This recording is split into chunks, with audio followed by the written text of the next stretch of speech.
Hey, it's Vanessa the Crafty Gemini, and this video is part 2 of my little snap pouch tutorial where we're going to finish the whole thing off. If you're wanting to start from the beginning and watch video number 1, be sure to click the letter I in the top right hand corner. So let's move on. So now we have one outer panel and our second one like this. For the next step, let's gather up our two outer panels and we're going to put one on top of the other with the pretty sides of both touching. Now you do want to make sure that you're orienting it with the letter. If you did this embroidery applique on here, make sure that it's oriented just like I have it here. So we're going to flip this one on top. And then from this top edge, I want you to measure 2.5 inches down and mark it with a water-soluble marker that will mark on batting. You just need to have a little mark so you can kind of see where you need to start and stop stitching from. So remember, it's on this top edge to the top of whatever applique design you decided. So I'm right-handed, so I'm going to turn this way, line up my 2.5 inch mark on my ruler, and I'm just going to mark a little here and a little here. That's it. You just have to mark it on one side. At this point, you can just take a clip on each side or pins to hold those layers together. Set it aside, and we're going to repeat the same thing with our lining pieces, one on top of the other. From either of the short ends, measure the same 2.5 inches down. Mark one there, one here. And then I also want you on the bottom edge, on the opposite side you measured from, here, I want you to measure and leave a mark, let's see, about 3 or 4 inches or so. Okay?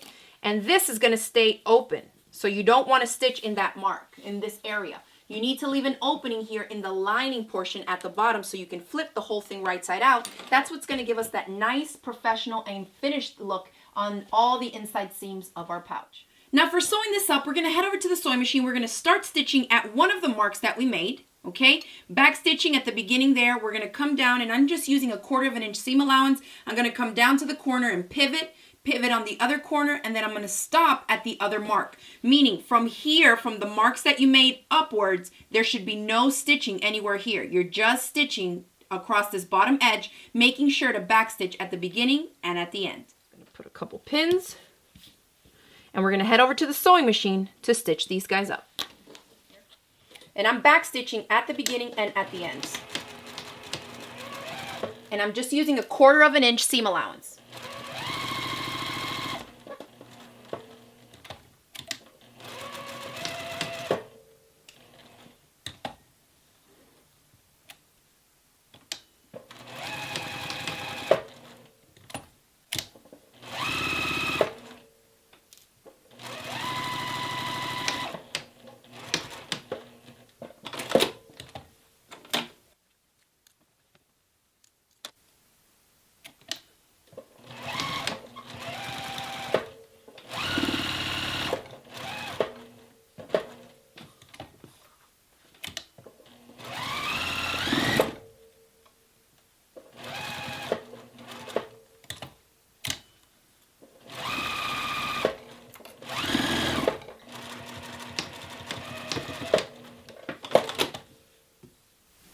All right, now after these are stitched, and this is, you can see the one with the batting, we're going to go ahead and trim at an angle on the bottom corners. You don't want to cut into your stitching, but you do want to go ahead and just trim down the excess seam allowance here just a little.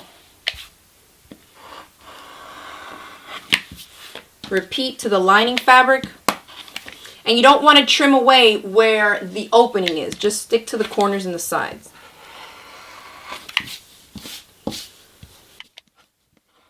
All right, that's plenty. Now we're going to open each one of these up, and we're going to match up one outer to one lining and one lining to one outer. Do you see how that works? Like this. So now you're just going to match up raw edges here and use your pins or your clips. And when you come over to the side, they both end up right there because remember, we marked those lines right where we wanted to start and stop our stitching. So if you like to use pins for a little more precision, you can line everything up so that it matches up right there with the other edge. And then you'll do the same thing with the other side. This one now goes with this outer panel.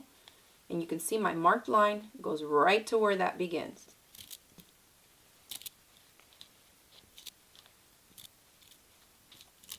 All right, so this is what it should look like right now.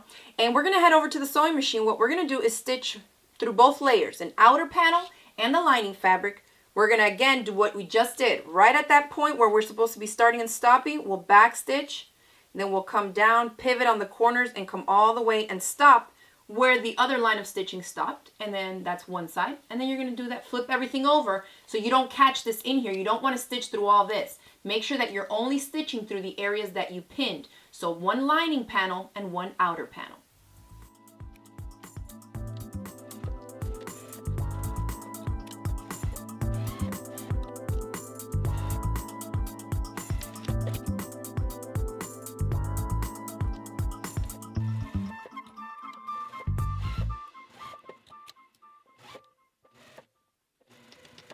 Now I know it might look crazy, but this is going to allow us to hide all these raw edges and these seam allowances and stuff inside the finished pouch.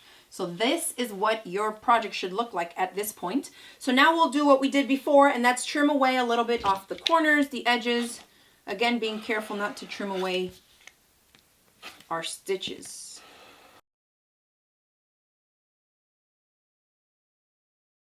Okay. Once you have that, we are going to find our opening here in the lining, and we're going to have to drag all this bulk out through here. So make sure, you know, that you leave a space that's large enough. Just be careful and take your time.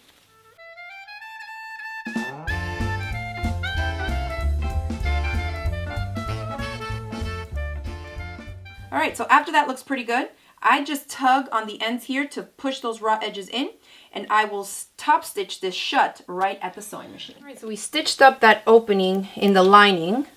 I do it by machine just because it's faster. If you wanted to, you can stitch that up by hand, but again, look where it's going. It's the lining. It's going to be all the way at the bottom of the pouch. Nobody's really going to see that. So once that's done, just open the pouch up and kind of push the lining in there so it goes into position. I push the corners into the corners of the outer here so it fits nicely in there. And then let's give this whole thing a nice press. All right, so after you give that a good press, you can see that we're almost ready to install our hardware and everything else is going to be done. So this extra long flap that you see here is the part that needs to be folded under and top stitch into place to create the casing for the finished hardware that you need to go back in and install so you have a workable pop-out pouch, okay? So two options here. You can fold it out and top stitch it. If you like the lining fabric and you want it to be displayed on the outside portion so that it can be like a contrasting or a different print than what you have on the outside, you can do that. Remember that the folding should only go to where it meets right on that edge. So don't fold this further down, okay? It should just be to right there and then get it top stitched into place. It doesn't have to be super close to the edge, but you do want to leave a space here for the hardware to be installed. And the same thing will go for the back one here, okay? Or you can fold it in the same way till right there. Same thing on the other side, okay? Push some clips or pins and then top stitch them into place. And that way you won't see the lining fabric. Instead, it'll just be the outer fabric similar to the one that you see here. Here's an example of a smaller little pouch that I made. Same thing, but here I folded it to the outside so that the light mint color that's the lining fabric is showing on the outside. For this one, I think I'm going to keep it with the guava fabric on the outside, so we're going to fold these guys in.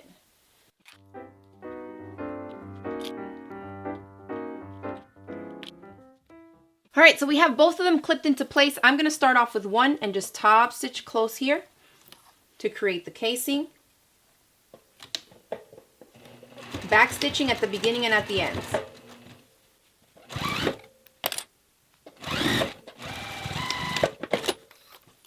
And then we'll flip it to do the other side. Now all we need to do is install our hardware. All right, and now we're at the end where we're ready to install our hardware. So your hardware is one little piece like this that's connected or hinged right here on this end, and then a little metal stick that's going to use that you're going to use to seal off the other end, and then you can have a working little snap or pop open pouch, okay? So we currently carry these in my online shop. I'll include a link in the description box below, or you can click on the little letter I that you see on that top right hand corner, and that will take you there as well. So to install the hardware, you're going to open this up and you're going to slip one end in through one casing and the other one through the other. This, you can insert it on any end, it doesn't matter which one.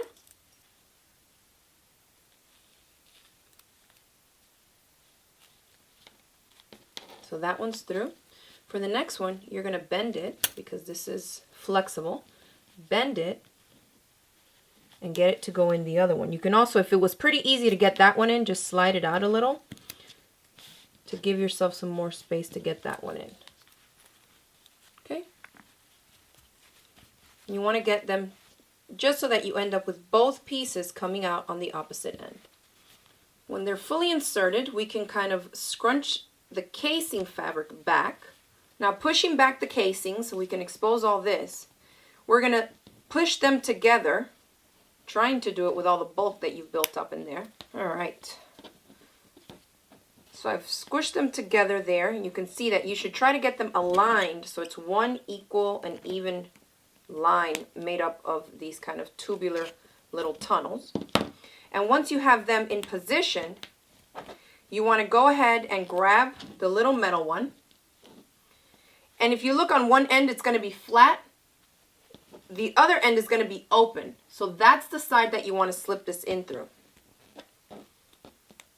So I put them in a line. And I slip this one in through there. And it needs to go through all four. See how that pushed right through? And so that's going to keep them now all in alignment. And all we need to do now is this little metal tab that's sticking up, we're going to kind of just squish it down.